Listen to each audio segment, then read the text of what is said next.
Sardor, nima qilding mashinani? Nima bo'pti, Jo'ra, tinchlikmi? Jannatim do'stim. Do'stim, o'rtog'im, jigarim. Salomatlik yaxshimi? Suhbatdan kechmay, charchashmoqchi jigar. Abdush rahmat lekin.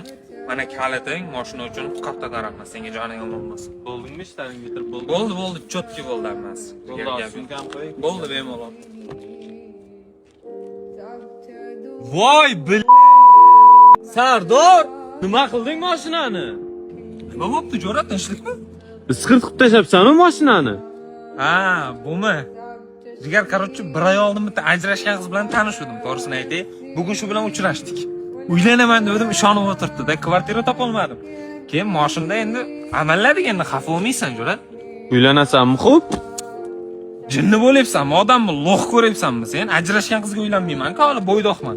Uylanadigan qizga qo'l tegmagan, qayerdadir meni kutib o'tiribdi, qarochi. Nima qilsang qil, lekin bu mashinani tozalab kel. Shalqami, Jo'ra? Qanday ishni jalka? Bo'ldi, ber kalit. Ber. Tozalab yuvib olib kelaman. Ikkinchi marta qaytib so'rasam agar mashinani, erkak emasman, Jo'ra.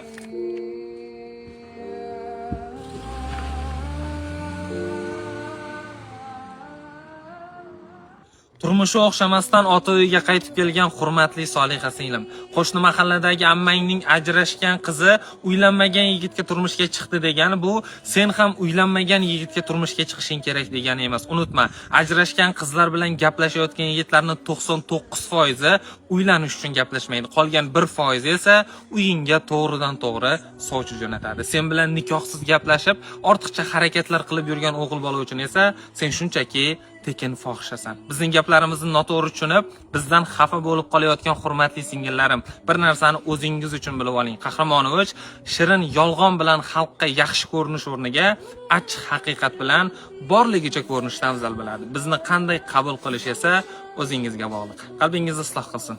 Salomat bo'ling.